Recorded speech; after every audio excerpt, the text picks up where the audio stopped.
welcome back to another episode of Umineko When We Cry podcast. We are going to do a smoking room today. I'm super excited about this topic because I think it's something we have talked about many times on the podcast already. But first, let's introduce all of our hosts. Please go down the line. Hello, I am Horsecam. I'm technically at the top. Kia ora, I'm Horsefry. I forgot that F came after G. And I'm Lurf. An excellent start. Great work, everyone. Great work, everyone. Lurf, did you introduce yourself? I did. Yeah, they did. Okay, great. And I talked over them. But it's fine. You'll fix it in post. Editing. Fix it in post, yeah. Magic of editing. And hello, this is Osir, your friendly neighborhood mushroom. Today we are finally going to tackle a gigantic beast of a topic that we actually wanted to talk about for the longest time. This time we're going to go to war with everybody on TV tropes. This is the Umineko TV tropes episode. I'm super excited. I think I probably explained a lot of my thoughts about the TV tropes of Umineko many times, so I'll explain my thoughts about this first, and everybody else can talk about their thing. But I have very love-hate relationship with the Umineko TV tropes because TV tropes is a great website. It's a great website to accidentally just waste a bunch of your life on by just scrolling and reading random shit over and over again, and it's really fun. And I would say a lot of my baby Umineko first theory meta thoughts actually all came from reading random parts of TV tropes, which I will credit where credit is due. However, TV tropes is unlike any other Wikipedia page, does not have good citations remotely, and we'll talk about that. Horsecam, what about you? What's your first encounter with Umineko's TV tropes page?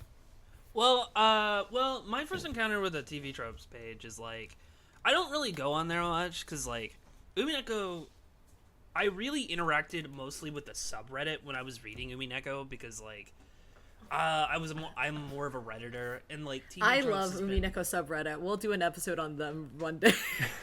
Yeah, our /Umineko Elysium is gonna come back in full force one day. But the TV tropes.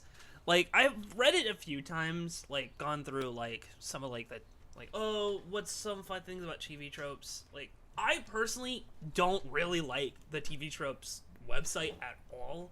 I genuinely hate people trying to distill, plot elements of a point to, the most common, to try to relate it to, this weird common thing that guess is tangentially related to what's happening in the plot, and it distills the plot into two simple terms for me. I can see what you mean, the idea of all work is derivative, this is your Betty and Veronica, that's your blue oni, red oni, or whatever the fuck. TV tropes have a trope for everything specifically, and I know what you mean by that.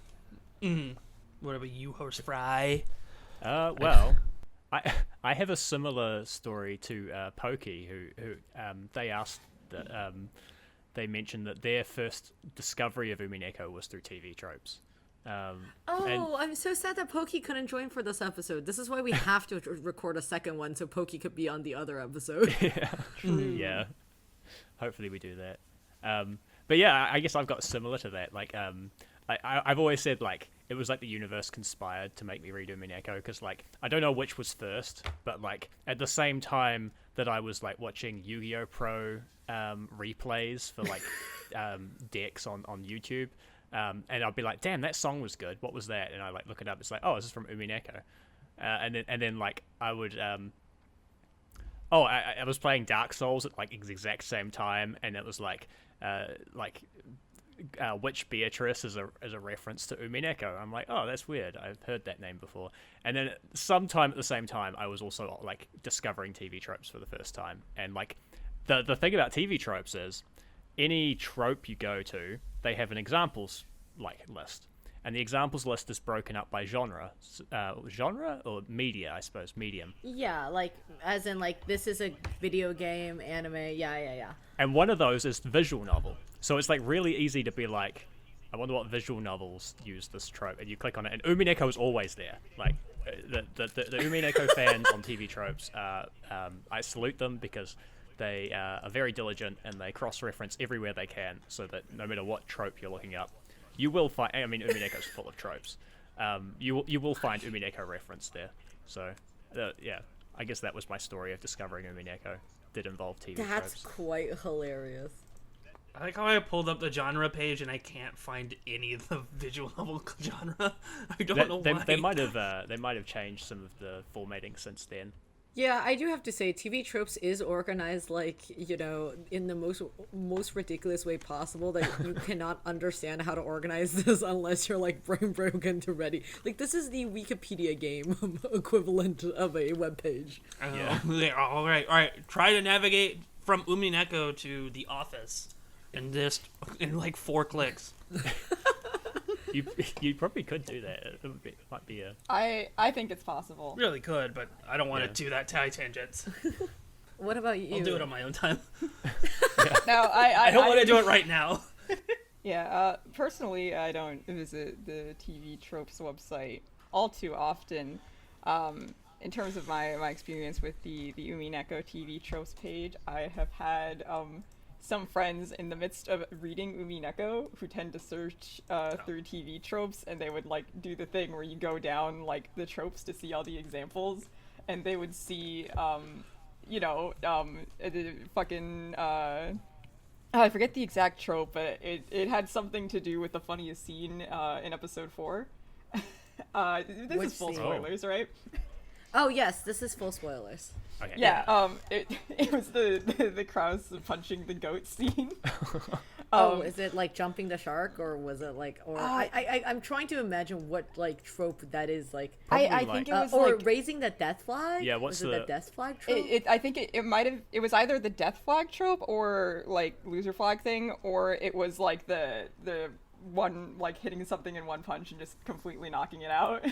One of those. They were like episode 1 or episode 2, and they were like, what the fuck does this mean? I just did not have an answer for them.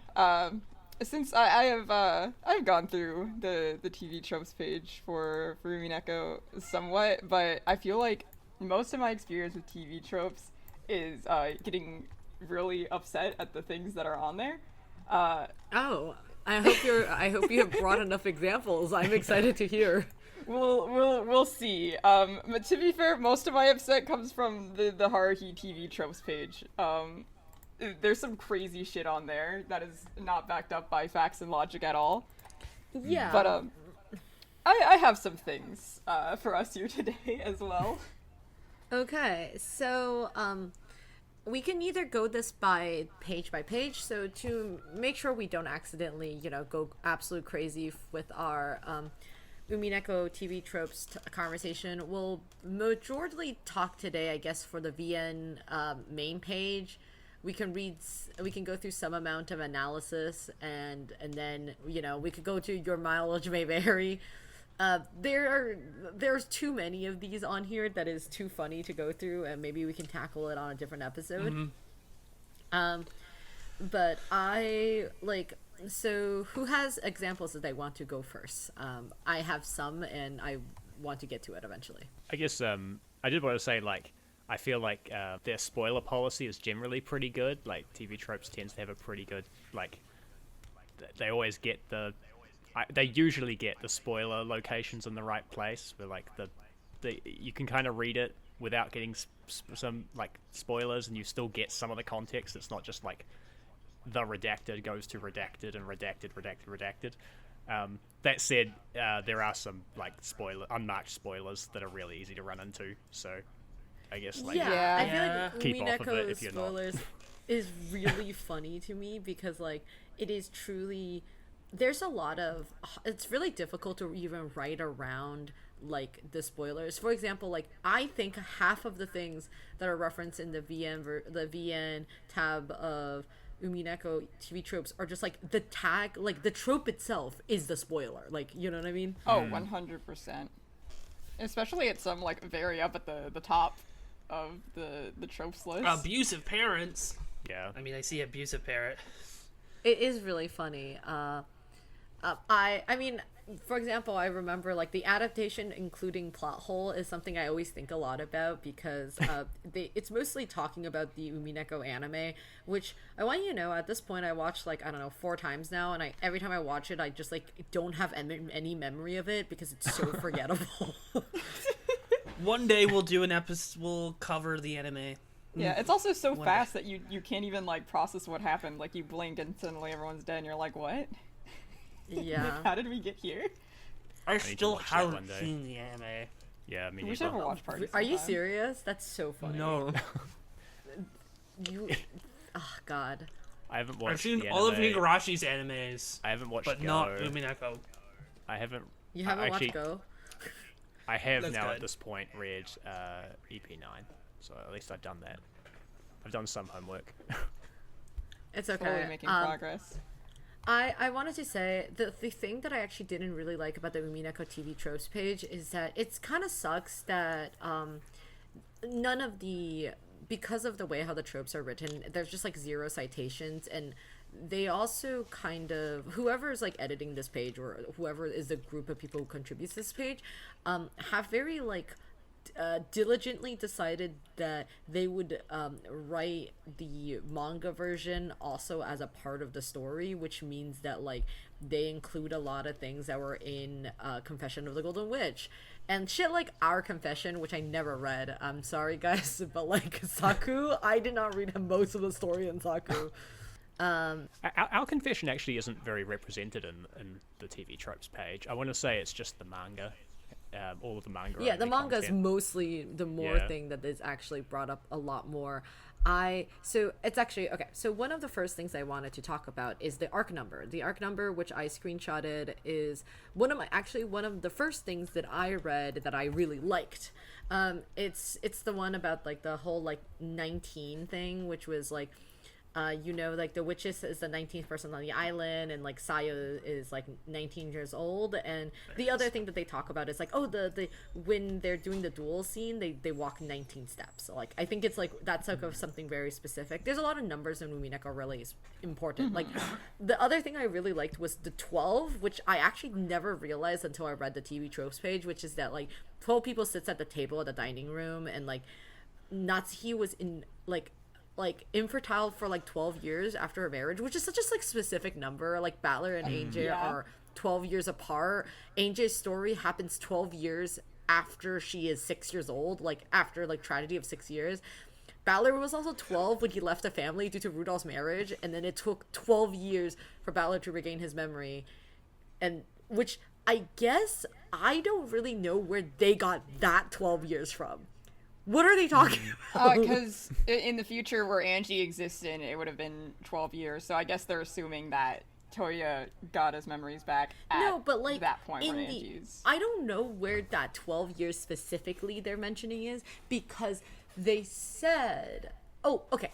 Let's say this. It took 12 years for Battler to regain his memories. I guess that's assuming that in 1998... Battler regains his memory, right? That's what they're assuming. Yeah, that's what they're assuming because of the stories being written at the time. Yeah.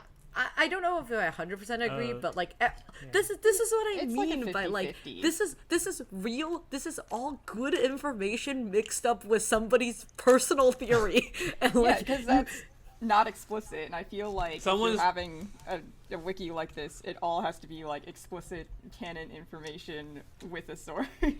Yeah, exactly. You can't just write that on here and then be like, and this is my headcanon. It took 12 years for Battler to regain his memory or something.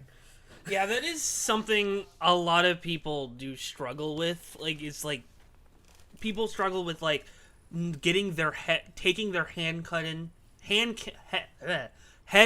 as fact, and always thinking that, like, oh, that my headcanon is that Beatrice is alive in 2006, so that's my headcanon. Yeah, it's the people. It's the equal. It's the people. I equals Y theory. That's the I equal Y theory. Yeah, I have that a lot of problems with this. Like, for example, it's my personal theory that George hid Battler's letter to Sayo. It also could be my theory that Kirie could also have been the other person who hid the letters to Sayo. At no point does Ryukishi confirm that, but like I think like lots of people on the internet, like I'm pretty sure in TV tropes they just say George hid like Battler's letter, and I'm like, no, he didn't. Like no point.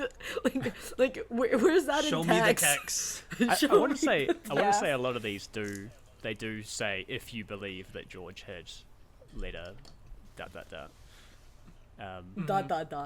Yeah. I'll have to Yeah, check but that. like this has no like the 12 years for Battler to regain his memories is not explicitly written in text. If it is, I'll send it to us maybe. And also, like, Yeah, exactly. we don't know. He could have regained his memories before that point. It could have been Exactly. after that point. Like, just like to say like with your chest that it took 12 years for him to regain his memories is like, where Where's does this? where's your proof? I feel like the 12 years is like almost like not provably false, but like very much implied not to be right. Because I feel like it's never implied that this all happened in 1 year, right? Which it would have to be for it to be 12 years. No, yeah.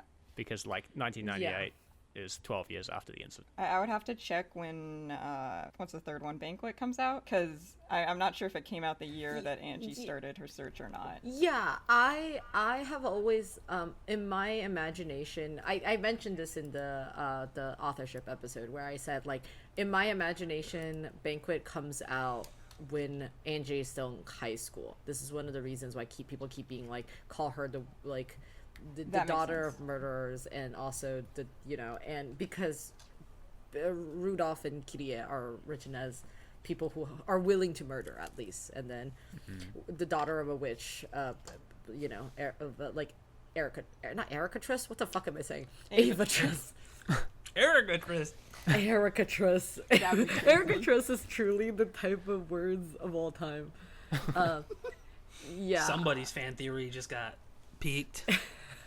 So another thing I wanted to say in here is that I think if you go down the bittersweet ending thing is another thing I always think.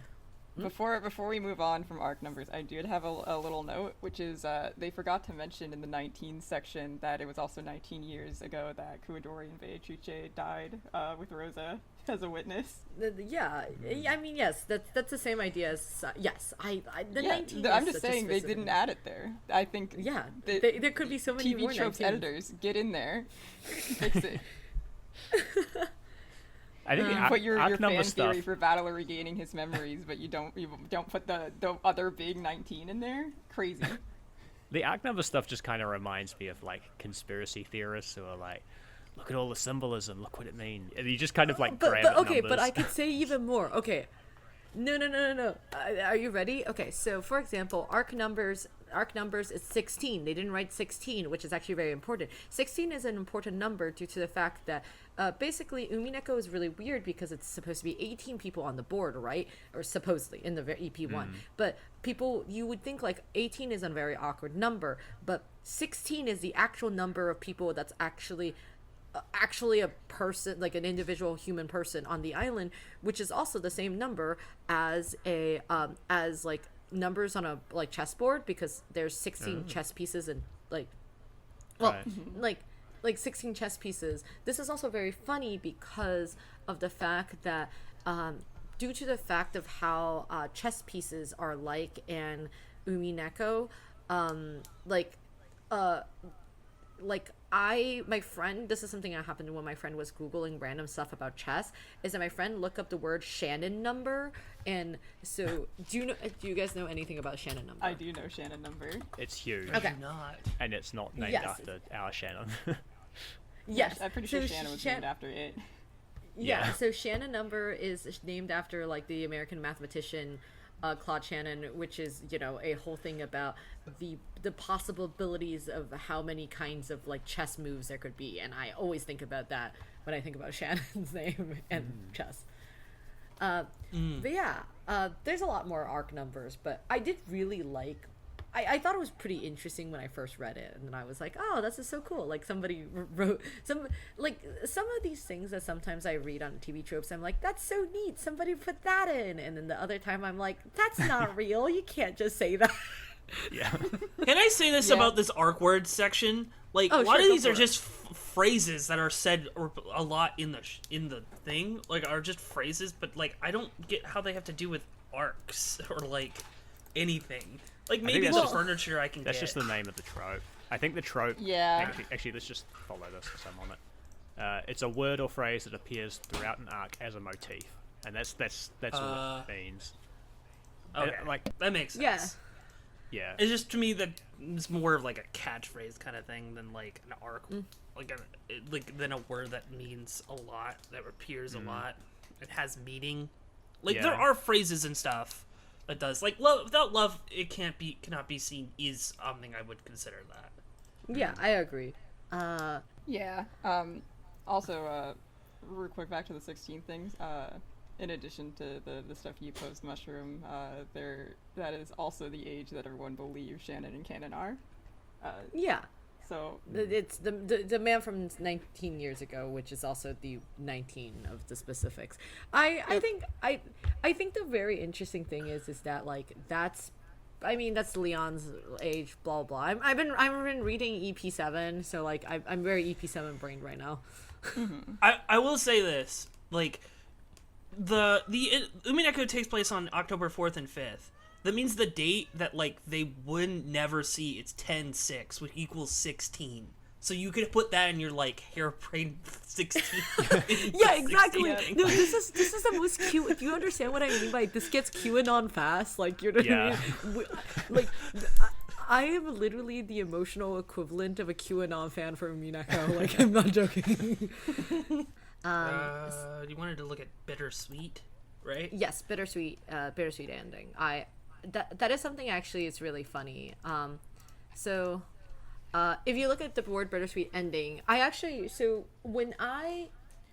never considered this as a person when I was reading Umineko. I always considered Umineko's ending to be very sad, and it's really funny because I read.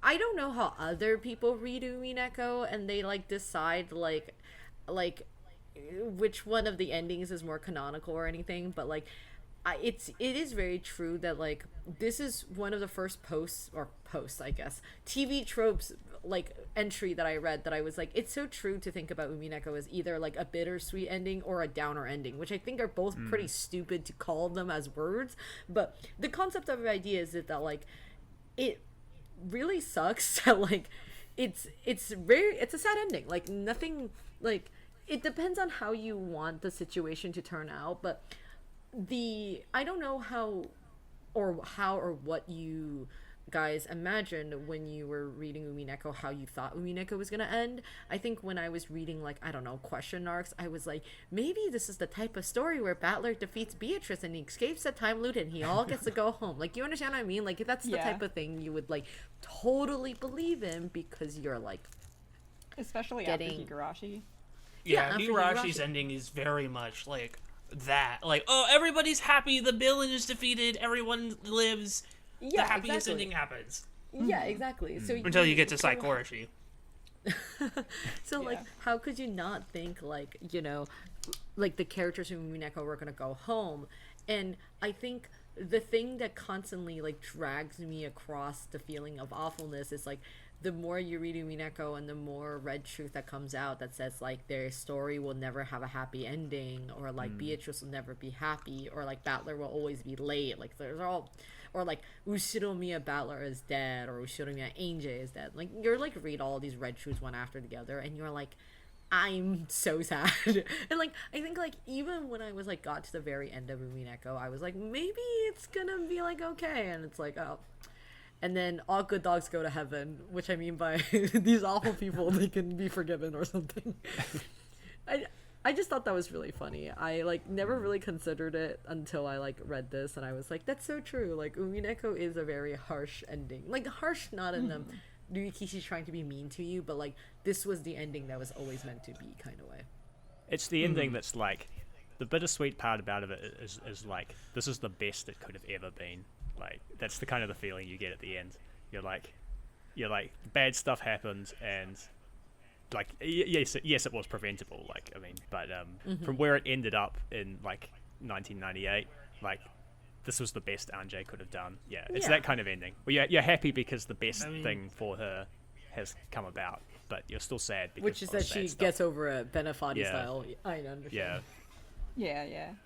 Blind idiot translation, and then there's why is there just anime stuff in the VN section? Like this is just they talk a lot about the anime. Yeah, blood in the mouth. She foams red from the mouth and then leaks to a different thing, which is nausea fuel. I cannot speak today. I don't know why. It's okay. It happens to the best of us. Great TV trope of St. Lucia Academy. Well, boarding school of horror, St. Lucia Academy. The school itself isn't that horrible. The girls in it, however, I mean, I think the school itself was pretty horrible. Was it horrible in Higurashi? I think so, because they don't stop this.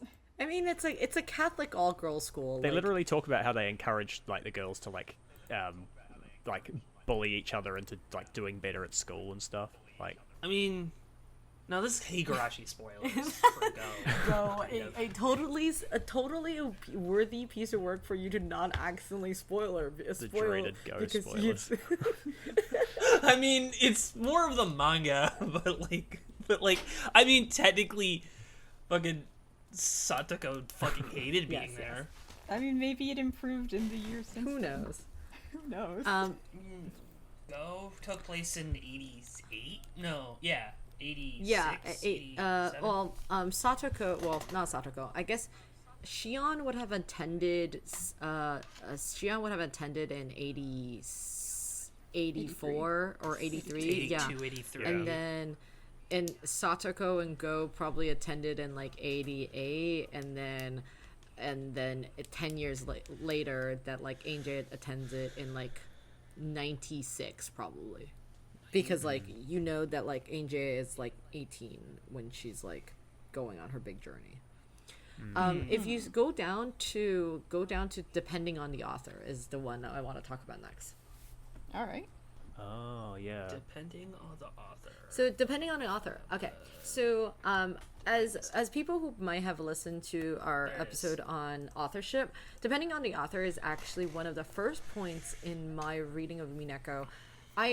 This is before I like actually talk to people online about Umineko. I mostly just did lots of reading, and I remember reading this for the first time, which says like in universe examples, notable difference between writing styles of Sayo, between 1-2 and Toya Battler, who writes 3-6. And this is the first time I have ever actually read somebody wrote this theory, and I was like, oh, this is fascinating, and this actually helped me develop a whole different understanding of how to what does it look like to have the authorship. This is one of the things. It's like Sayo was filled with self-loathing, therefore wrote Beatrice as a cruel villain. On the other hand, Battler, who loved Beatrice, wrote her in more of a gentle light in EP3. And Sayo assumed that Battler never remembered his relationship with Shannon as a kid, therefore Battler never shows any interest in Shannon in 1 and 2, parentheses to the point where he is more worried about Cannon's honor than Shannon's death. But Battler did love Shannon and points out in early EP3 that she was his first love, and Rokenjima Prime, Battler was even jealous of George and Shannon. This is very interesting. This is one of the best ones I read. However, if I come back now, I look at this and I'm like, that's somebody's opinion. Yeah. This is still an opinion. That is true. I don't know. Is it specifically confirmed that like who the authors of these episodes are? So okay, so now I will talk about what we know. So we first know that 1 and 2 is written by Sayo because we know that they're both message bottles. Oh, actually, no, sorry. We know message bottle 1, like EP1 for sure is written by Sayo. For sure, that one's for sure. EP2, we are vaguely gestured at the fact that it's probably Sayo because we know when we're in EP4, Angel talks about there was 2 bottles and they were both at points publicked, like now published, so we assume it's EP1 and 2. And then when you meet Ikuko, like Hachijo Ikuko claim she wrote 3, 4, 5, and that she's writing 6 right now that she makes Angel read. So with that, we can technically assume somehow 4, 5, and 6, or 3, 4, 5, and 6 was written with Toya and Ikuko, Butler and Ikuko or something, which is big leaps of logic. Do you understand what I mean? Like, I like this, and I thought this was very, very formative in my understanding of Umineko meta, but like, I'm just saying, somebody needs to fucking take responsibility for writing this. Like, what?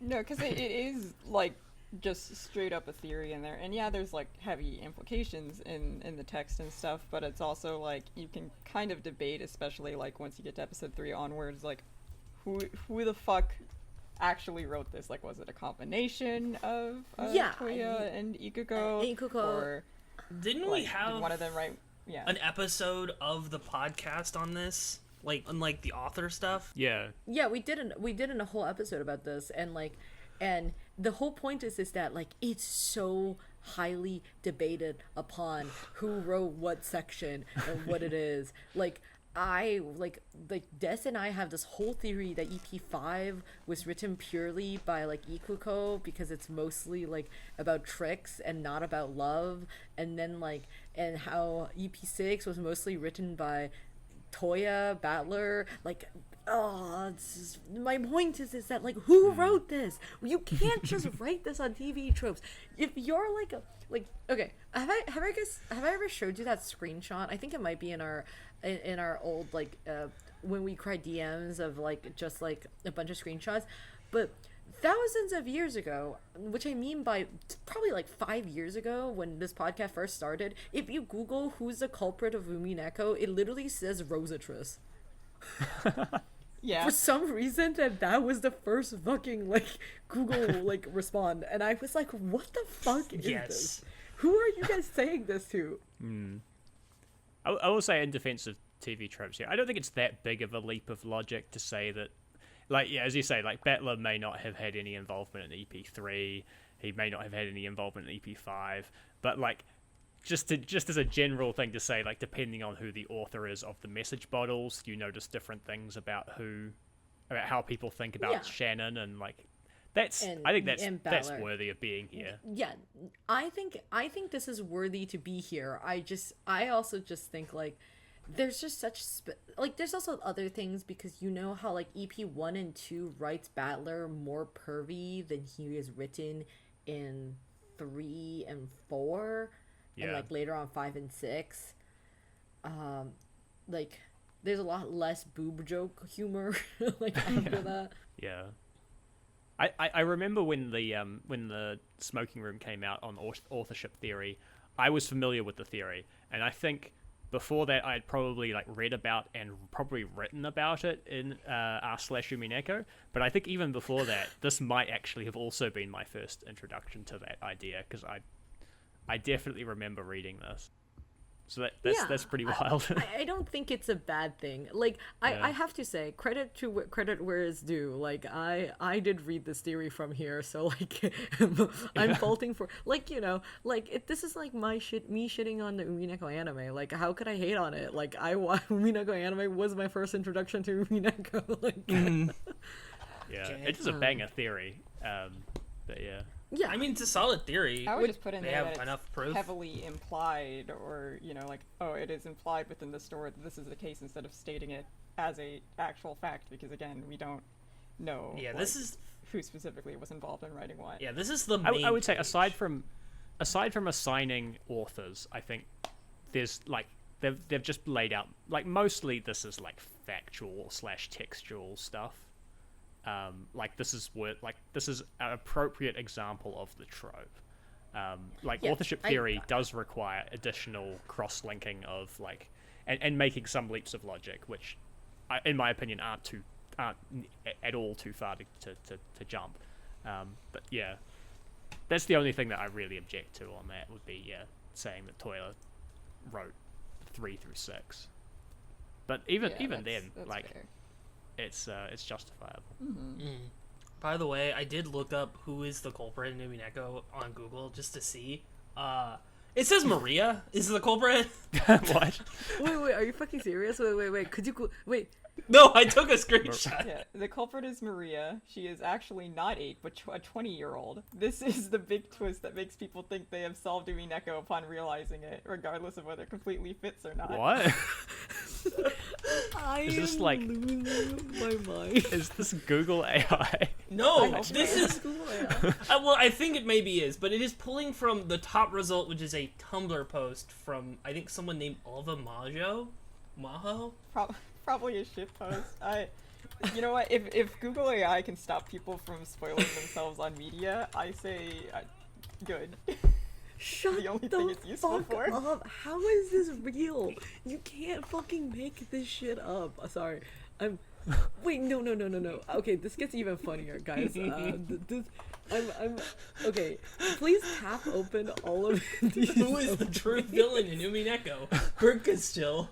I mean, that's not entirely false. It's not wrong. Who are the real Oh my killer? God, Killian I mean- Rudolph. That is, I guess. Is Battler the culprit? Black Battler. I mean, Golden Fantasia exists. That's part of the. okay. Black, No. Black Battler doesn't appear in Bernkastel's game. That's wrong. That's incorrect. Yeah, Black Battler Yeah. doesn't appear in there. What? Black Battler's Battler doesn't exclusive. kill to- Shannon. What the fuck? No, he doesn't. Wait, does Black Battler? Who Battler does only Battler? appears in episode 8. I forget who Battler kills in that Burton. Does he actually kill somebody? Doesn't he kill? Does he kill George or does he kill? I don't Oh. think Jessica. we're explicitly. No wait. I just realized they mean the Purple Logic. They mean the scenario. EP7. Okay. They Okay, mean the Purple Logic one. Yeah. Yeah. I also Okay, want that you to makes know sense. the people who look up the word "Does the creator exist in Umineko" are the fucking crazy people who are doing power scaling. Like, if you think Umineko, the creator, is a thing that exists, then like you're a power Well, we're scaler, gonna and I see- don't want to talk to you. We're gonna see that in Ciconia Phase 2. They've been alluding to it in Phase 1, so we're gonna see it soon. Oh my god! Wait. Okay, whoever this person has gamed. Okay, I know this is super off topic, but whoever this person is has gamed the Google Analytics. They have their SEO like maxed out. Like crazy to go on and be like having to finish Umineko. It is impossible to properly solve the Umineko. I've seen that post. Losing, It's like, so are wrong. Are you real? Like, are you Like, realistically? so They sad. say it's the red truth, and that's actually crazy. It's very easy to solve. I've seen people solve it live in front of me multiple times. I've also seen. Yeah, no, my I've seen many people solve Umineko. I'm so sorry. Yeah, I also see people talking about how it's impossible to solve the epitaph without like proper like prior knowledge to it. And I'm like, I've seen people with no knowledge of any Japanese or anything solve the epitaph. Like you just have to pull up Google. I mean, yeah, it's like Okay, really so- hard. I am reading their it's hard, like, but Tumblr doesn't blog mean right it's now, impossible. and I do have to say they make some salient points. Like they do mention that it's impossible to solve the riddle of the epitaph. The first 3 points are like don't matter. Like it's like yeah, you need to have knowledge of kanji and some Chinese. Yeah, okay, yeah, that's fine. But the I last mean, point the is thing like is, though, actually you can just, salient. like, They're like Look up what they mean. you do have to be actually present yeah, in in Umineko's world in Umineko order to world. like do the final bit of the riddle, which is true. Everyone I know who That's solved fair. the epitaph is like still not sure until it's like just shown to them at the end, because like you can't do the last bit. You just kind of have to go be like, oh yeah, there's like quadrillion, and like I wonder if you could do something with that. Yeah, Like, but you go a Umineko bit like further, does but you know. basically tell you that like multiple times that like in order to finish the epitaph properly that you need to be Yeah. somewhere. That's true, yeah. We are going vastly off topic, but I'm Yeah, sorry. thank you way off so topic, much. yeah. Alright, it was just too funny. horse I cam, had to horse look. cam. This is too funny. I- Maria being the murderer of like no. Okay, do you Yeah, know, like, what's that? Maria what's being that- 20 what's years that old is television show? crazy. What's that? Is it called Good American Family or something called Good Family? Is it called Good Family? Fuck, what am I talking about? Okay, it's the 20-year-old woman who's pretending to be an 8-year-old girl. Do you know what I'm talking about? No. Oh Is this God, like okay. a comedy show? No. Okay, so you read what the Maria thing says, right? Like it says like it's a what does it say? Like a girl like 8-year-old, 20-year-old, Yeah. but she's 8, but she's actually 20. Yeah. Okay. I'm posting this right now. Here, this,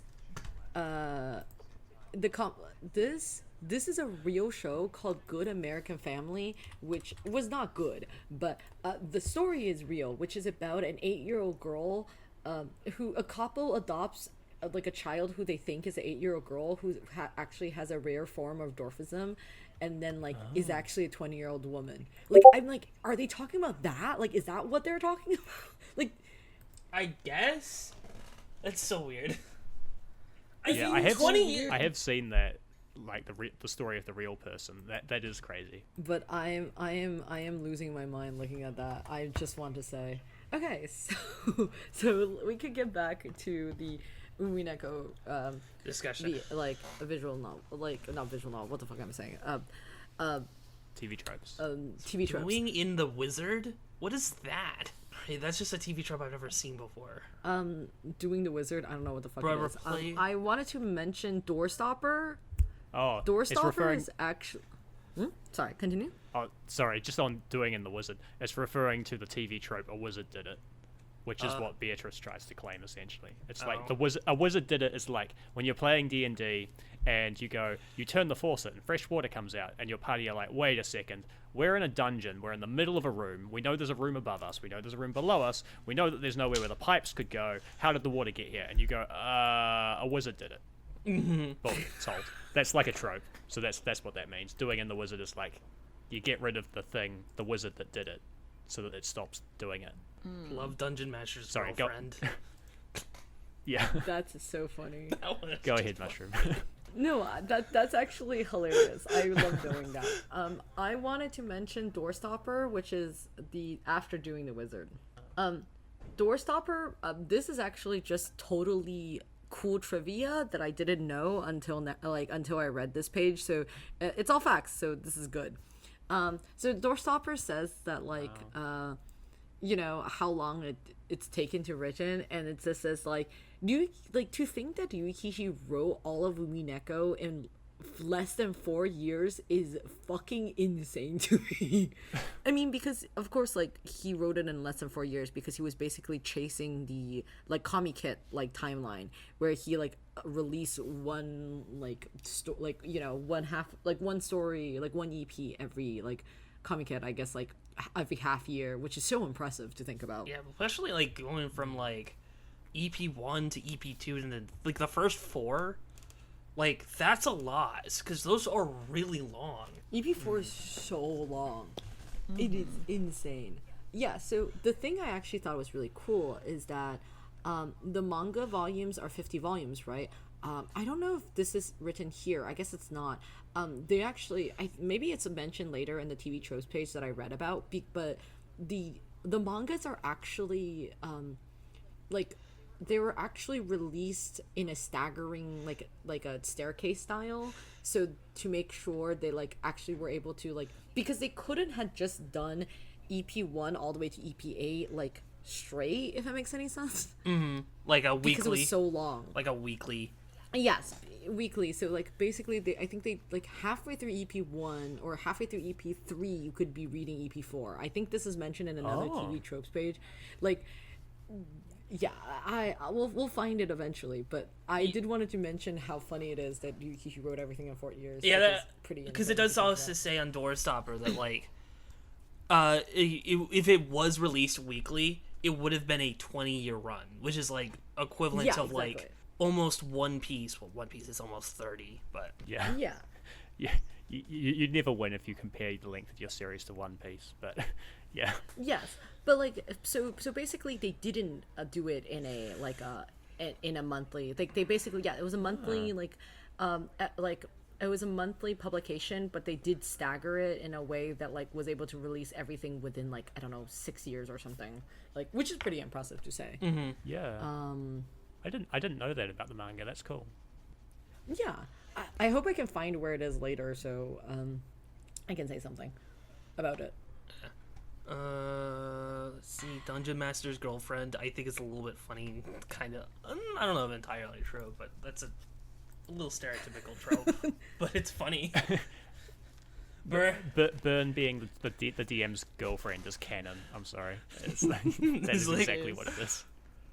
Loud summer lily, such as the creation of Erica, is incredibly overpowered. Peace. Yeah, she straight up only lets her do that because they're girlfriends, right? It's like, well, I get to be level 20. I get to be level 20, right?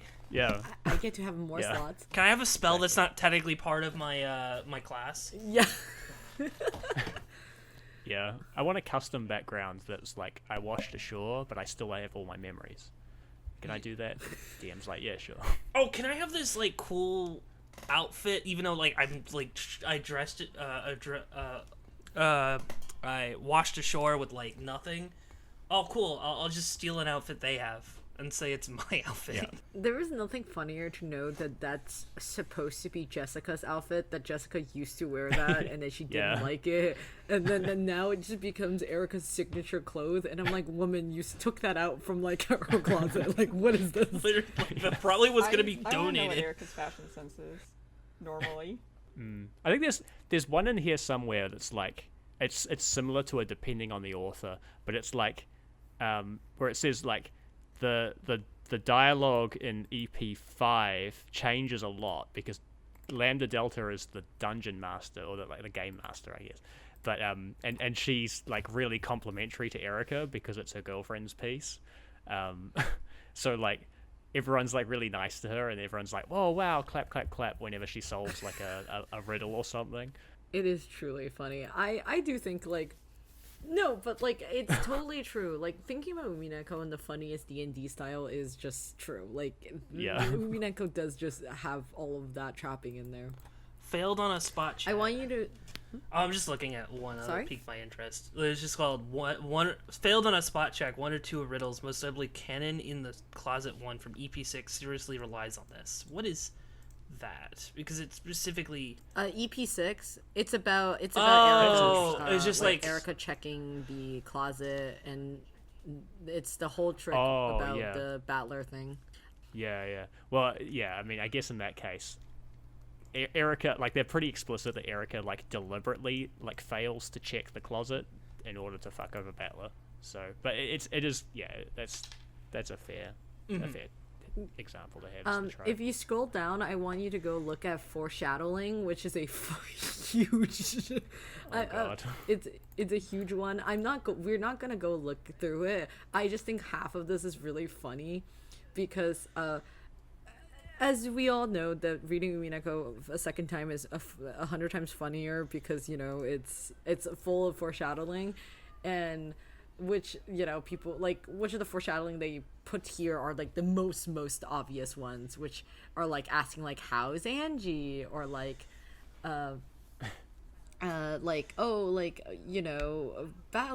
I bet you like you're such a charmer that you like left girls like brokenhearted left and right that you didn't even know about, or something like. Or like they're like, oh, Rosa is so nice, like she will never forget about or break a promise, like shit like that, like in EP1. This one points out that like if you read like a lot of like if you know the fact that like Beatrice, Shannon, and Cannon are all the same person, like their conversations just kind of change. Yeah, that's like a very typical one like you can read with doing a reread. Yeah, I also want you to enjoy the 4 temperamental ensemble where they talk about different kinds of biles, and I am like, this purely like, how could you like? I do not understand how people are supposed to read TV tropes. Like, are you supposed to read this as like with journalistic integrity? Yeah, what the hell is this? What does this have to do with is this anything in the actual Umineko? Like specifically stated. I think this is like some ancient astrology thing. Like it used to be. You had four body fluids, and they were supposed to be in proportion or whatever to have like this was like early like psychiatry. They were like, oh, you have too much bile. That's why you're so mean to me right now. That like the colors remind me of like what are those things. I only know them from Persona. The Mitamas, like Itamas? What are those? they're like they're like these things. I'll post them in the thing. They're like based on like different emotions. Whoa, that's so funny. I don't know why I'm relating it to Persona, but like I think they're from like Shinto teaching of the human soul. From it looks like. Oh, I see. Oh. Like different colors of souls and stuff. Mm-hmm. I understand. That's probably what like is more accurate than this. Yeah, I think it is really, I think it's fascinating. This is like saying that like, it's like, okay, this is like when, I'm pretty sure in TV tropes there's going to be the 7 deadly sins trope, and then this TV tropes page is going to loudly proclaim me who they think the 7 deadly sins is supposed to represent, the 7 adults, and then I'm just gonna stare at it and I'm just gonna be like, now I'm curious. Do I agree with this? Let me see. I want to see if 7 deadly let's see. sins. 7. It does. TV tropes does cross very quickly from the line of like this was literally like said in the text to here is the Myers-Briggs personality type of Shannon. There is sex equals love. So they don't have any like sin like. Oh, that's crazy. I feel like this like 7 deadly sins has to be like a trope page. I get sin. I get cousins. It keeps highlighting cousins. There sure are a lot of cousins in Umineko. We look up 7. I mean, technically, they aren't the stakes based off of the 7 deadly sins, aren't they? Yeah, they are. But what I was saying is that some people have like theories about who all of the adults are because we also have 7 adults. We have like 4 siblings, right, and then 3 spouses, so that makes 7 people. And like I don't know, fascinating like. There's a lot of fascinating connections, but I would feel very like uncomfortable if people were like, and then I can draw you a straight line. Like 7 deadly sins might be in the it's probably in the character pages. Oh, because that's usually where character specific tropes go.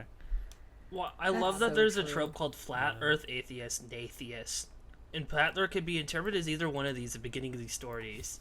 So you're saying he doesn't believe in the flat Earth? And then when he believes in wishes, no, he believes in. No, he believes in flat Earth. Battler's a flat earther. Battler.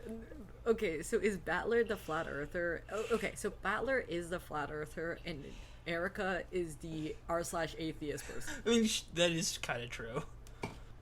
Is there anything specific, like Horsefry, did you had specific ones you want to talk about, or do you want to talk about other pages? I did want to talk about, I really like, and this was pretty formative to the way I like think about Umineko now, is like, they're really committed on this TV tropes page to talking about things like, from a fantasy perspective, like here's the trope, but then from a like mystery anti-fantasy perspective, they're big on like, how you say, like separating those. And so like you have like I don't know the tropes for all of them, but like there might be a trope for like epic battle of magic or something, and they'll talk about it. They'll be like, there is an epic battle of magic, but like they'll be very clear about like this happens from a fantasy perspective, and then like there'll be another trope that's like, about what like quote unquote actually happened, about like the anti-magic perspective. Okay. I actually totally understand what you're saying. The one I think about the most is actually what you're describing is imaginary friend. So the imaginary friend section is really funny because imaginary friend is about like talking about the quote realistic way of reading Umineko, and there like there's a lot of like specifics that are like, oh, like in the fantasy standpoints they're all friends, and it's like, and then you have like the imaginary friend, it's like like Ava has imaginary friend is her teenage version of herself, which is a very funny version to have your imaginary friend to be. Yeah, Ava's the kind of person to be like, my imaginary friend is me. I am my imaginary friend. I am me. Only when in my I'm imagination happier. would I be friends with myself. And it says, too bad Ava Beatrice is more nuts than Ava has ever been. Yeah, see, like that exactly. Who are you? Who are you? The invisible narrator injecting your personal opinion. I mean, it's not wrong, but it's still not warranted I'm not, here. Like, the thing is, Ava Beach is also Ava. It is important. It is important to the identity of this website that they have this informal style, because like the whole point of it is to talk about things that aren't like entirely objective.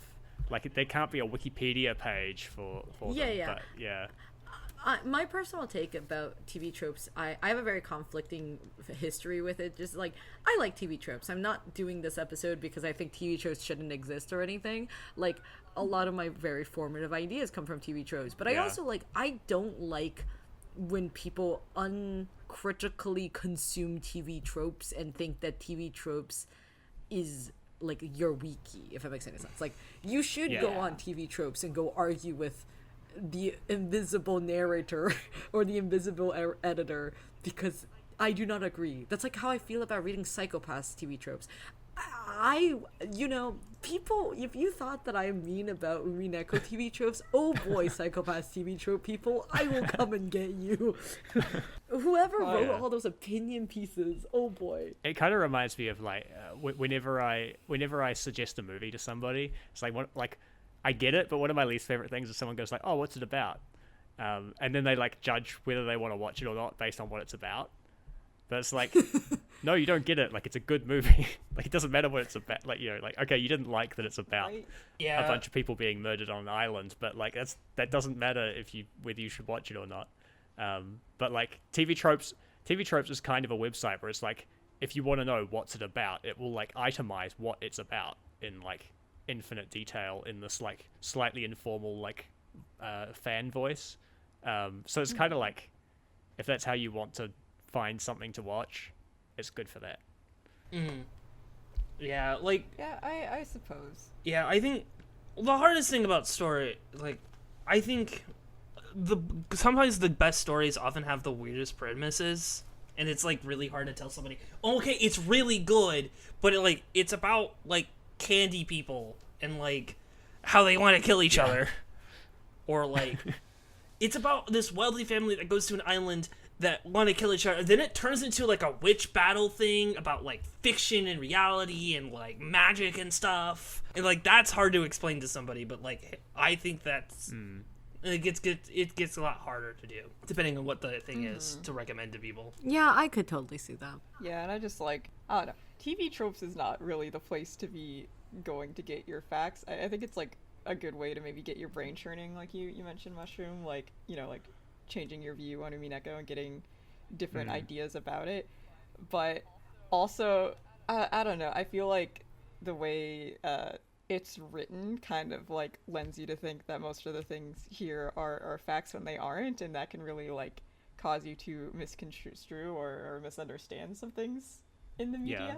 Like for example, one of the tropes I noted down was the baby trap trope. And the way they described it in TV tropes is just like, I'm like, that okay, but that's not what happened. Because it says the baby trap. Kyrie claims Osamu pulled one to steal Rudolph out from under her, and then later it turns out Osamu didn't switch the babies, Rudolph did. And it's like, okay, when was it implied that Osamu ever switched to the babies? 2, Osamu may not have baby trapped Rudolph. That's Kyrie's opinion. And also, like, 3, the Kyrie kind of baby trapped Rudolph later with Angie. So why isn't that addressed here? Again, it's not exactly like confirmed whether or not that's canon, because EP7 is like, what the fuck's going on there? What's Kyrie's intentions with her words? We don't know. But I'm like, that's just like, this is just barely accurate information. Like, this is just like mostly incorrect. Yeah, I think the disconnect with TV tropes is very interesting due to the fact that it reads like somebody's blog post. Like, it reads like I'm reading somebody's Tumblr blog presented in like a very weirdly serious way, and also scrubbed of identity. Like, this, it feels very anonymous. Like somehow all of the TV tropes people who have contributed to this like page have become a one homogenous voice, despite the fact that I know for sure it's not all written by one person. This Betty and Veronica bit is likely written by one person. Yeah. There's also just like this feel of TV tropes where like if there is even the slightest sliver of like something that could be interpreted as a specific trope, they will put it in there, and they will like make sure it fits somehow, even when it's a big stretch. Mm-hmm. I think it's fascinating. Yeah, it is very interesting. They're trying to catalog everything that happens in the story. So yeah, like if I don't know, it's hard to think of like trope examples, but like if Betty and Veronica happens in the story, then they put it in, and they're like, there you go, it's an example I mean, of like this trope. that's not necessarily what I'm referring to. I'm like, if something could be vaguely interpreted as the trope, then they're gonna put it in there, like the baby trap one, because that did not happen. Right. But like, if you squint and like tilt your head and like back up 50 feet, that could be the baby trap trope, you know? Yeah, because they have backwards facing gun, and it's like, because Battler said it. Because Battler said, "Oh, maybe the gun shot herself." Like, was rigged to fire at the wielder. Yeah. Not that it actually happened, just because Battler said it. Yeah, I mean, I still count that. Yeah, and I think that does not count. I count that. Yeah, that counts. Because they talk about the trope. That even happen in the story.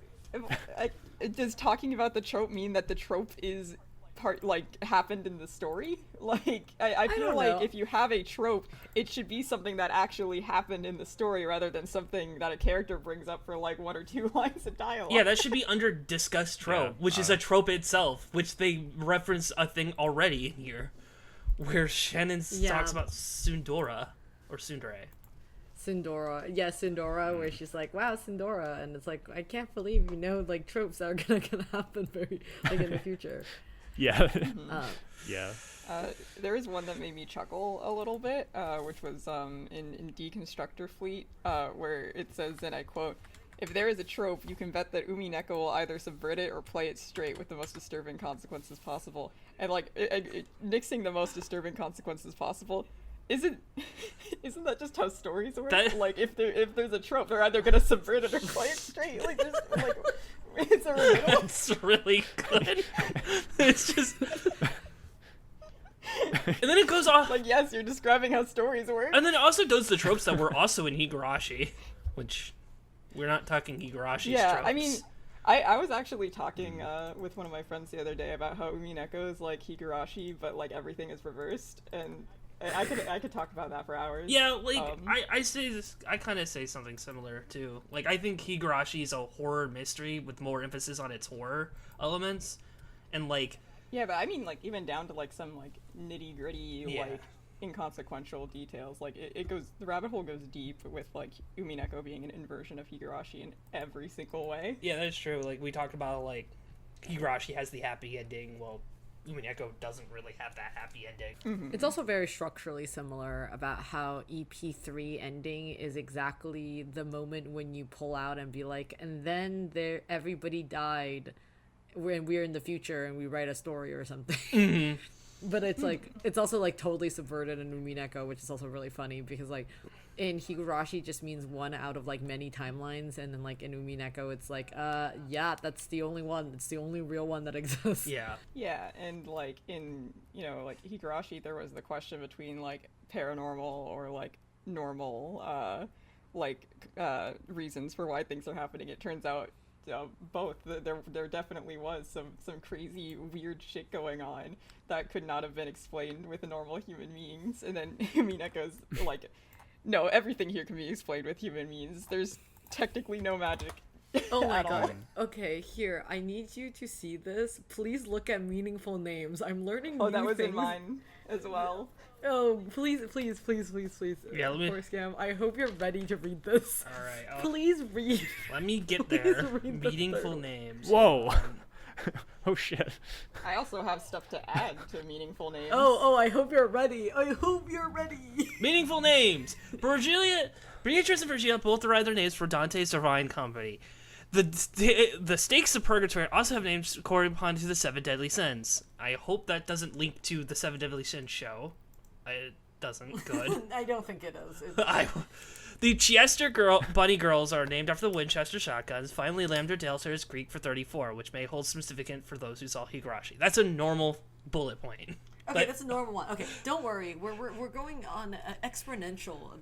Please read the next one. Yeah, like that first bullet point, it's like everybody knows this. Like maybe I didn't know that much about like for the Divine Comedy, but like I knew the Seven Deadly Sins. I could talk about Divine Comedy and Umineko. Oh my god. Beatrice's name, Maria's name is one that is common translation of Mary. That is true, of reference to women from the New Testament who gave birth to Jesus Christ.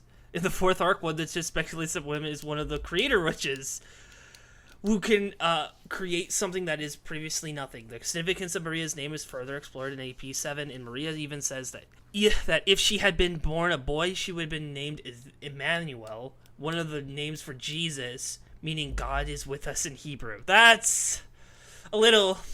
I mean, that's not bad. I mean, it is That's referencing the text. Yeah, it's at least referencing a text. Are you ready to read my third point? All right, the third and final point. The names of Kinzo's children are all related to Nazi Germany in one way or another. Klaus Barbie, Eva Braun, Rudolf Heiss, and Rosa Mieter, Hitler's maid. Considering that Hitler's true love, Beatrice, also had an Axis powers connection. I can't believe you just say Hitler's true love and Hitler's true love. Sorry. I had Hitler on the brain. Same person, right? Same person. Literally losing it out here. This is the most likely This is most likely intentional. Oh no, the third generation of all given names more consistent with the victorious Allied forces that later occupied Japan, such as George, Jessica, and Maria. That is so fucking... That should not be there. That is not true. Well, I don't know if it's true or not. I just feel like mean, my brain is just expanded. What? Like that's actually genius. I like think those I think children it's an were interesting born. question. Those children were born when when Japan was still allied with the Axis powers, right? So it's kind of like he gave them like Western names, but Western names from like Germany and like, well, I guess just from Germany if you trust it. I mean, it's a huge leap. But the idea that they're like kind of like German sounding names, and then the grandkids are born when Japan is like occupied or / allied to like the Allied powers. That's actually kind of, I hadn't noticed. I'm just that. okay. But where like where does Battler come from? Horsefly, though? you are taking mean- this in the most charitable way possible. I am. I truly am. I don't know why I woke up and decided I was going to defend TV tropes this episode, but But where does Battler come from yeah. in that case? Like, where does like? I think Rikishi googled it. English word for fighting someone else. yeah. I was like, oh, a battler. That could be his name. I don't know if like these characters being specific references to like Nazi politicians and Hitler's like maid and mistress is like necessarily. Yeah, no, this is Hitler's inner crew. Like, this is some Hitler inner crew type bullshit. Like, you know, like Eva Braun's is like, as I've provided a Wikipedia page for every single one of the people we're talking about, but like Eva Braun's is Hitler's wife, like, you know, a wife of like not for long, like a brief moment of a wife, and Rudolph is also, you know, another you know, like a very important, I guess, leading member of a Nazi the Nazi party appointed by Hitler. I'm just saying, and like Krauss is another one of these. I just think this is insane. Like, okay, let's not even like let's talk about Umineko and my thoughts about who if Kinzo is a weird Nazi. So I feel like it is not a stretch to say the fascist Nazis were very, very into the occult, correct? Like that's not a leap. Like that's not a leap of logic. That's real. They did want to find Santa Claus, and they were interested in, like, I don't know, Nordic runes. Yeah, there's a reason why, like, Call of Cthulhu loves using Nazis as, like, villains. Exactly. Because they love, yes, correct. So, and we know that Kinzo was Japanese, and, we know that he's Japanese, but he also did come from occupied Taiwan, which is also kind of interesting. Like, I guess give some slightly of outsider perspective. He is a Westerboo, where he loved Western culture in general. He did fall in love with a Nazi general's daughter, Beatrice. Yeah. And then he not strictly Nazi, but yeah. Like, I guess the you understand Italians weren't. Yeah, I know what you mean. Yeah, fascist. Yes. Italian fascist daughter. He did then, get all the Italian fascists as gold, and he did, spend his later life also still being very obsessed with occultism. So, do we think Kinzo was a weird fascist? Is a great question. I mean, the likely answer is most likely in, like, I think a sad sense. I think yes. Okay, so yeah, I think Kinzo, to me, I don't think Kinzo is very patriotic, which I think is very obvious from how much he doesn't actually give a shit about Japanese stuff. But I think he might be like, a Westoid, like, I'm like using the worst kind of like political he's a very like West focused, like, maybe he's into fascism of the West, but not into fascism of the East or something. I don't know. I think that's interesting. I don't necessarily think that means that he named all his children after Hitler's central crew or something. But I think I think Horsefly is mostly right. Like likely Kinzo named them after, like, popular names in the fascist West, and then, like, as World War II I'd become a distant, because, like, when were the grandkids born? Like the 60s. Like 70s? The grandkids should have been born around the 70s. Yeah, around the 60s, 70s. Yeah. Or late 60s. Late 60s, because Battler is 18 and 86, so that means he's 18 and 86. Yeah, and George is 23. George is 23, 18 and 86. He would have been born in 1968. You would have born in 1968. I guess my point is that unless Ryukishi said this in an interview, I could at best take this as a very, very, very interesting headcanon that has a lot of evidence for. I mean, here's my thing. This is my thought on this. I think that it is very specific enough that I think it is likely to be intentional, but I don't think it belongs in here because we have not had confirmation of it. At least, like, it doesn't belong in here without the caveat of, like, coincidentally, or like, you could interpret that Kinzo, like, named his children after these people.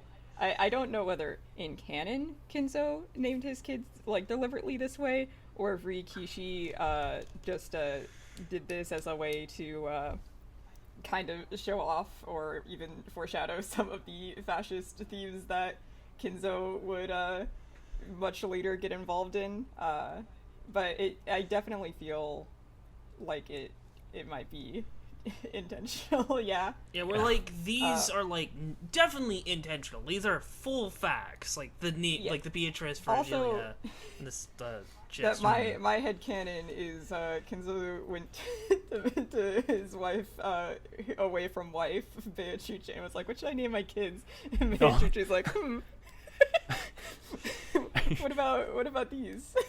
I think Kraus was born before. Actually, all Kraus, Rudolph, and Ava were all born before he met Beatrice. Yeah. That's true.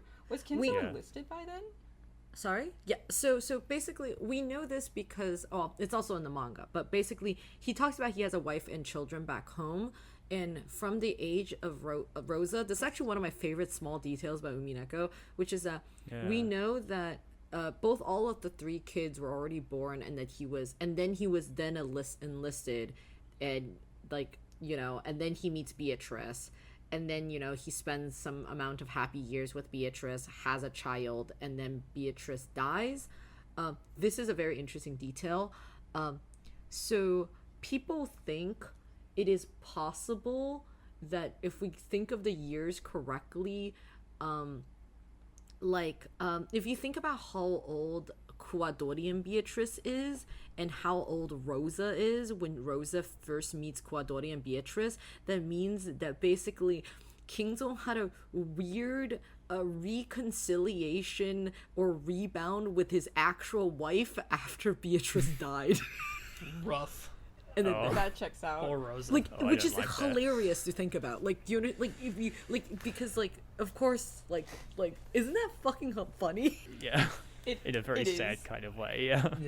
Yeah. I'll also say in the meaningful name section, in terms of references to the Divine Comedy, Saint Lucy is in one of the cantos in Inferno as another messenger to guide someone to Beatrice, and Saint Lucia and Saint Lucy,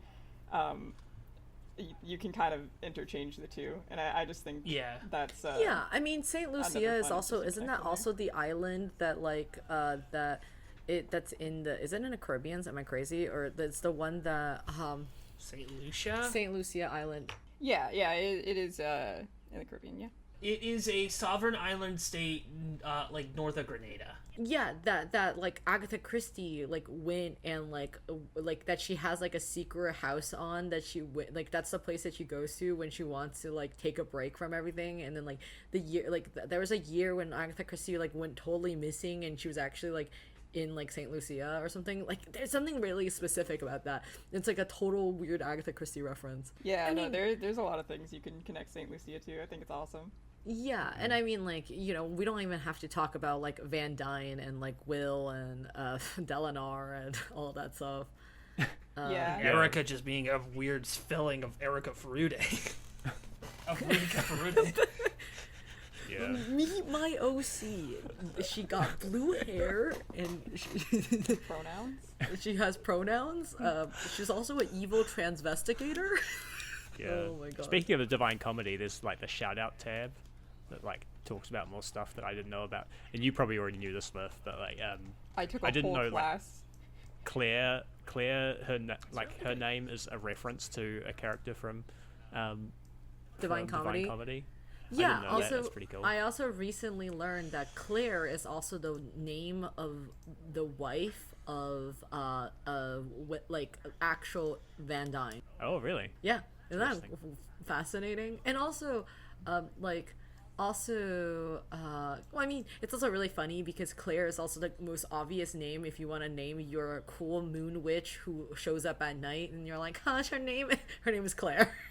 Why is it? Because, you know, she's the moon witch. It says during the Kraus Battle of EP4, it says his Munchel has the power to easily win the first Tenkaichi Budokai, referencing both the game and the infamous over 9,000 meme.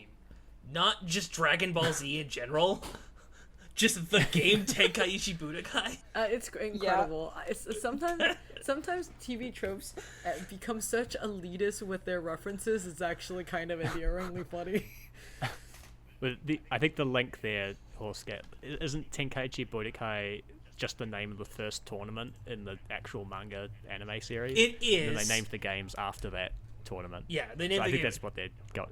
Yeah. The link does go to the it goes to the video game. Like, which is, I think, reverse, because I think it's Tenkaichi Budokai, not Budokai Tenkaichi. By the way, I do want to clarify something. Claire is the name of one of the translators of Divine Comedy, not actually a character in it. Oh, really? Mm-hmm. Fascinating. I knew the name sounded familiar, so I was like, but I was like, wait, like in the actual story though? So I went to check my facts real quick. What about who's Bernard of Clairvaux? Bernard of Clairvaux. It says it's Dante's final guide through heaven. You know, wait, that might be it. Yes, yeah. That is correct. I need to read the Divine Comedy. Is it long? It's It's not too bad. I think you should, if you want to enjoy Divine Comedy, you could probably read like a good annotated version of it. Yeah. Yeah, I have some recommendations. I have a copy that has like the Italian and the English side by side. Yeah, because I have. Yeah, I Oh. Ooh, that sounds fun. Because I have some of the other inspired works for like Umineko. Like I have, and then there were none. I bought it. I still haven't finished reading it because I actually want to like try to solve it, but I just haven't sat down and just be like, I'm gonna just try to solve it, and then there were none. I will say before reading the Divine Comedy, you do have to do research into Dante as a person. It is integral to your understanding of the word. Also, And also Umineko. There's also a really good podcast that's called Walking with Dante. If you want to like listen to like some podcast that like talks to you about Dante, but it's also very interesting. It's like hosted by this like, it's basically this guy's like read through of Dante, who's like also just like this gay professor and has like incredible opinions about. It's actually really funny because every time I listen to his podcast episodes, I keep being like, I need to send this guy a copy of Umineko. Like, Jesus fucking Christ, he would love Umineko. The Divine Comedy connections in Umineko go way deeper than people think they do, even in terms of like theming and stuff. I would love to have an episode talking about it one day. Yeah, I was also gonna say the thing I also don't actually love about the TV tropes is that the TV tropes page is a little bit too eager to jump and say that Sayo is born it has an aim, like is AMAB, like assigned male at birth, and can't wait to tell you about that in every other turn, and I just don't like it. I don't even this is my personal take. Like I don't dislike like Confession. I really like it. I cried when I first read it. It was really good. However, I don't actually like when people feel the amount of, conviction in them to claim that like Sayo is born with a male body, and I'm like, there's a lot of possibilities that is I will say this: being designated or assigned male at birth does not necessarily mean that you were born with that specific genitalia. Yes, but it could be intersex, and like the doctor just went, we're just gonna call this one a boy. Yeah. But what I'm saying that like assigned male at birth is still different from what they actually say in TV tropes. Which are a lot of them talks a lot about their like, I like some of these are written better than the others. Like for example, the one I just posted is like designated male at birth, which I don't disagree with. Like. Which some of them are like, oh, this was damage something reproductive system, and I'm like, big words to claim, class. Where's your because like the idea that the fall itself injured Sayo and like made her incapable of having children is a headcanon. It's a very popular headcanon. I see like Sayo with like genitalia scars all the time. Don't ask what I'm actually looking at. Sorry, I just outed myself. But Lurf says out loud, I look at Umineko characters naked. Maybe I draw them naked. Who the fuck are you to govern my life? It's like me standing at the rooftop with a megaphone. Lurf here.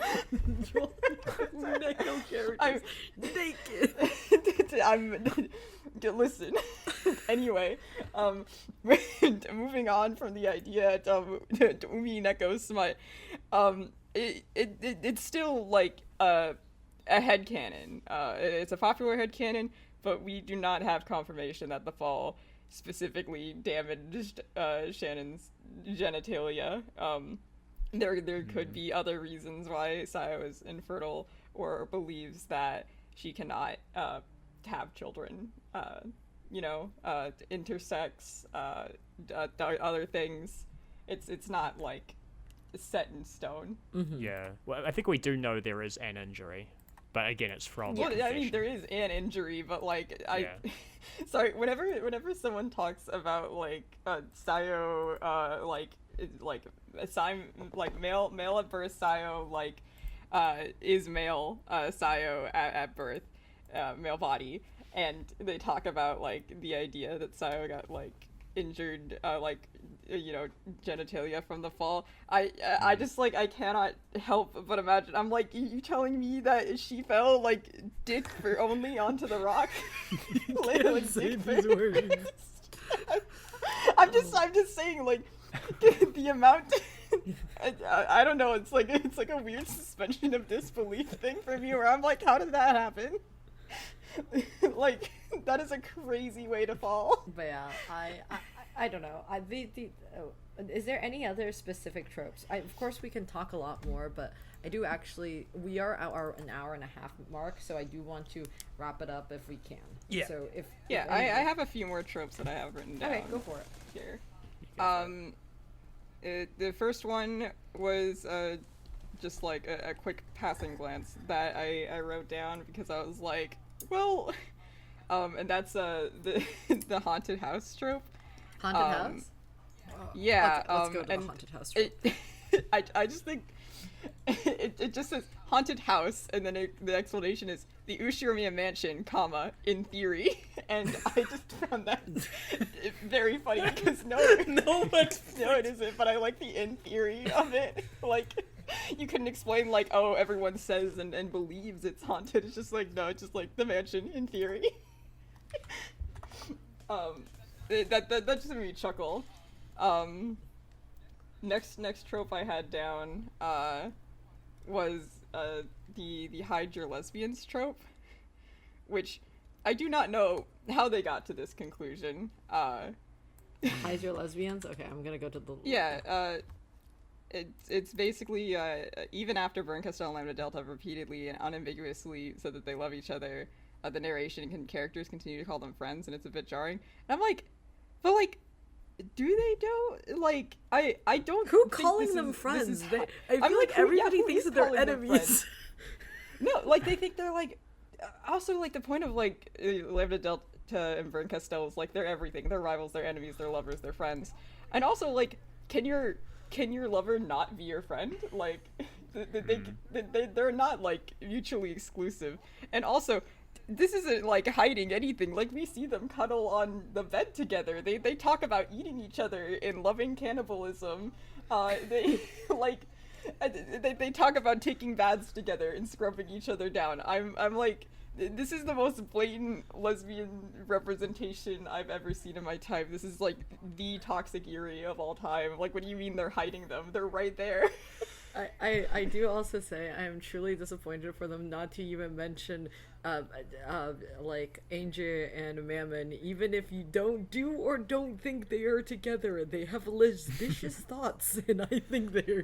I just think there's something very interesting about Angie sitting alone in a park trying to study, and she looks up and she sees her imaginary scantily clad women playing together. Like, I'm just like, I don't know. Also, like, the first time she, like, resummons to Mammon, she's just, like, sitting alone in bed and, like, just, like, I'm gonna figure out how to pass the time. And she's like, let me summon a bunch of scantily clad women into this bedroom until I pass out.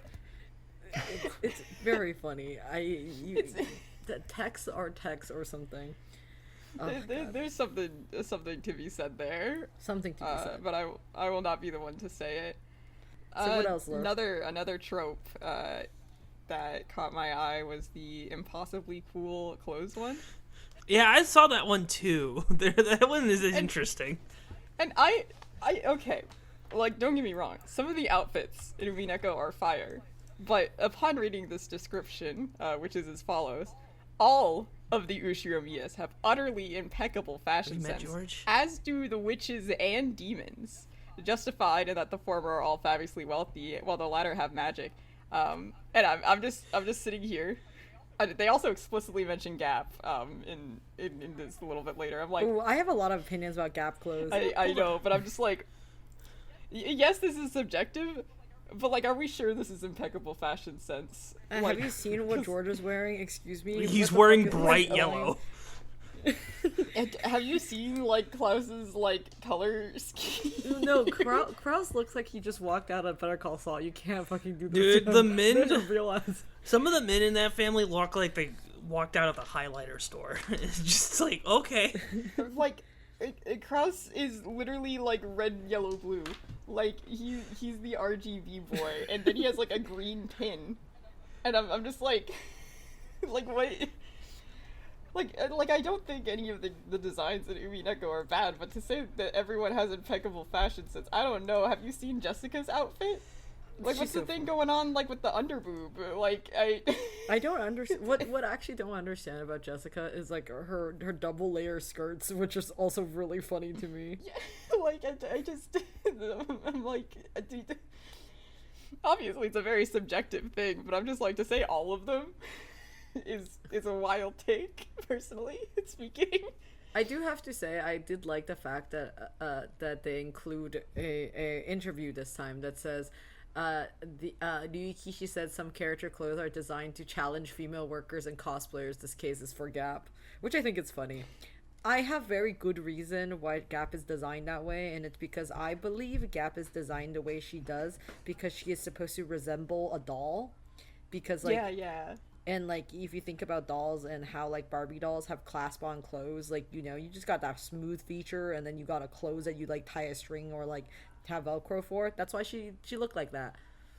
Yeah, that's, like, makes perfect sense. I think she's based off, like, Lolita fashion, like, a lot. Yeah. Like... Yeah. Mm-hmm.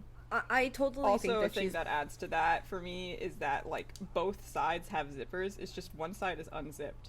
I know, it's like... Yeah, but I also just think, like, you know, if you're a child and you're playing with dolls and you're trying to, like, you know, clasp on clothes for a doll or something, you know, you don't fucking care how much gap there is between her and her smooth, plasticky body. I'm just saying. Mm-hmm. No, exactly. I always imagine Gap to be designed after a doll that, like either Sayo has saw or, like, had, maybe. Or it's the doll that's in... I don't necessarily... Like, or it's one of the things that the doll in the... What's that thing called? The VIP room could wear or something. It's clothes. Mm-hmm. Horsecam, were you going to say something? I mean, I do have one that I saw that I thought was slightly funny that's really short. It was called... It was one for villain-based franchise, and it just says, subverted subverted in that Birkensteel wasn't a villain in Higurashi. I kind of get what they mean by that, but, like, Birkensteel wasn't in Higurashi by technicality. Like, the Birkensteel in Higurashi... I mean, her poems were, I guess. She writes poems. I know, but, like... She writes poems. They're technically two different characters in terms of the stories. Like... Yeah. That's kind of saying, like, you know, like, Lambda Delta wasn't... the saved the day in the end, and that subverts Mio Takano being the culprit of Higurashi. You know, that's kind of the logic stretch for me. It's like, yeah. You're right, it is really funny because, like, this reminds me, this is a complete tangent, but on Joseph Anderson's streams of him playing the first 22 hours of Higurashi, somebody in the comments were like, yeah, Joseph Anderson looked at the tiny child Satoko and said, ah, yes, that one, Lambda Delta. And then please don't tell him our 10-year feud over who's Lambda Delta, please.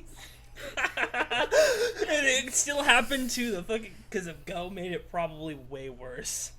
Yes, Go definitely made it way worse. And Go I'm made like, it worse.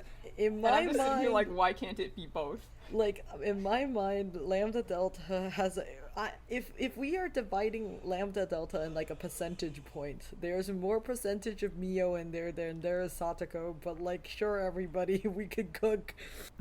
I do feel like it's a 50-50, but also I don't think either of them are explicitly Lambda Delta. I think Lambda Delta sponsored them, and they kind of picked up some of her traits through her magic. Yeah, like, my theory about Lambda Delta, I don't think she's either Satoko or Mio. I think she just they're just her pieces that use her a piece. Specifically, Mio, for sure, is a piece by Lambda. I think we have similar thinking then. My OC. Okay. Yeah, like they're the Erica. They're the Erica. To Lambert. Yeah. Yes. What else do you want to share? The Moon Logic Puzzle, which is explicitly about the epitaph, saying that it requires a lot of strange reasoning, as well as fluency in Japanese, English, and Chinese. And I could say for a fact, this is not true. You do not need to be fluent in Japanese or Chinese to solve the epitaph with the English version. I have seen people do it live in front of me. Keep in mind, this may have been written, like the way TV Tropes is, this could have been written from 2007? Like when did Umineko first start coming out? I guess it would be a bit later, but there are different translations, and the original translation did require a lot more knowledge of katakana and kanji. Are you talking about the Witch Hunt translation, like the original one? I think so. Yeah, the original one. Yeah, because that's the one that I read with people. Oh. I do not read the Manga Gamer translation with people where they fix it and make it slightly easier to solve. So it is slightly easier to solve, yeah. Yeah, I also think it is quietly interesting that lots of people have lots of different opinions about the how to solve the epitaph. I recently was talking to somebody, and I think I do think, vaguely speaking, the Taiwanese train tab is actually slightly better written than it was 6 years ago when I first read it, which I don't know if it's because people around the world is now caring more about about Taiwanese old train lines, or it's Umineko fans being we're gonna have to go fix up some of these Wikipedia pages. Right. I think that's pretty idea. I mean, it's possible back then that maybe they could not find a map of Taiwanese railways that had Dromanji characters on the map. But I don't know. I've seen 3 people solve it at varying points in Umineko. One around EP6, the other around EP5, and then the last one in the middle of episode 1, right after the first Twilight. So I think it's very solvable. Maybe the quadrillion bit can be a little bit of a stretch, but considering that I had people who were using specifically the Witch Hunt translation manage to somehow get quadrillion just by doing a little bit of Googling of Japanese characters and stuff, It's very solvable. I'm very passionate about this. It's just difficult. Damn. Just because a puzzle is hard doesn't mean that it's basically impossible to solve and doesn't have clear logic to there's it. people on YouTube that have laid out their whole Umineko's epitaph solving. Me pointing at Joe Kronos hour-long video where he writes a fucking gigantic document. I'm gonna post this right now in the chat. But yeah, is there anything else that people want to specifically talk about tropes wise? My last one was the sex equals love trope. Oh. Just because it stuck out to me because this is still kind of an in theory type of a deal. But it says one of Sayo Yasuda's issues and a main part of her primary internal conflict is accidents, blah blah blah, that is heavily implied to make her unable to have sex. And her ability to consummate her love with George and bear his children is one of the primary things that pushes her over the edge. And I'm I'm sure it contributed, but to say it is a primary thing is not necessarily explicit. I think it is one of the many things. Damn. But they had an easy example too, because Beatrice has that whole rant against Sayo in EP2, which is was it men are just drawn by your scent? They're like flies, something. When they find out your furniture, he'll drop you I can't remember exactly what she says, but that would have been a perfect example just put in there. It would be. I personally. I mean, I wouldn't equate that specifically to ultimately bearing her children, but finding out she's furniture, that could mean a lot of things, not necessarily like I can't have sex. It's like I have been lying to you about like my body, and like in her like 1980s brain, my identity, like my gender identity, because she doesn't fucking know things, you know, like it's just like I think there's a lot more surrounding that scene than just like, oh, like he wants to fuck me and then he'll leave me because he can't fuck me. It's like if he tries to fuck me, he will learn so many things about me that I cannot explain. And actually I don't want to explain. Yeah, that's true actually. Yeah, like heavily implied unable to have sex at all is probably not true. There's like lots of ways to have sex, right? I'm told. I mean, Yeah, I'm told. I'm an expert. I'm told there are many ways to have sex. I'm not an Okay, expert. who's the sexpert? We're I'm calling the a sexpert. I I refuse to Nothing- speak on this is my sexpert status. I've done much research. I will like, state for the we've record, been- I'm asexual.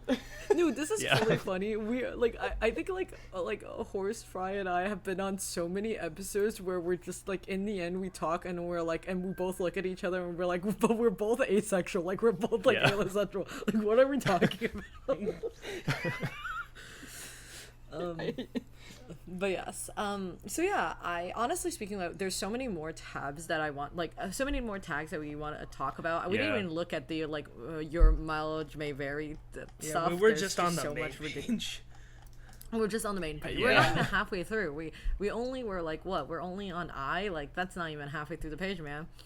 I did Yeah. jump down to F. Yeah, I did jump down to Yes. V. Yeah. Yeah. I- So I yeah. think But I yeah, did- no, there's I did so have many some- tabs. yes. What were you gonna Yeah. say? I did have some comments for the wild mass guessing, but it's fine. We definitely don't need to talk about them. But I do just want to mention one thing that I found on a completely different TV tropes page that I was like, what the fuck? This was from the Get Out. Actually, if you haven't seen Get Out, don't look at that. Hang on, don't look. I'm gonna somehow make this a spoiler. How do I do that? I love Get Out. It's a good movie. I watched it in theaters. Wait, fuck. Still don't look. How do I make this a spoiler? I don't. You would have to resend it. You have to I'll delete it, You have and to then- delete it and and then I'll- re-upload it and and I'll then put it tag back it. in. Yeah. Mark as Yeah. spoiler. Here we go. All right. Wasn't supposed to do that. Is this a part of the? Is this the WMG page? Yes. Like reading this like fucked me up so much. Gave me psychic damage. Okay, my The God, fact that I they have just a- keep trying, like, No, there's this like, is actually there's really like, funny. I'm losing my mind. This is actually a hilarious page. because the way these wild, like, the thing I love about TV tropes, right, especially the wild mass guessing page, is you're allowed to just put whatever and nobody can delete it. Like, I'm sure somebody can delete it, like if you like put a slur up there, but like in general, if you just have a theory, even if it's like ridiculous, they have to leave it up. And so you get like conversations like this where like clearly this is like a conversation between like two or maybe some more tropers, or like one of them is convinced that like Get Out is has everyone seen Get Out?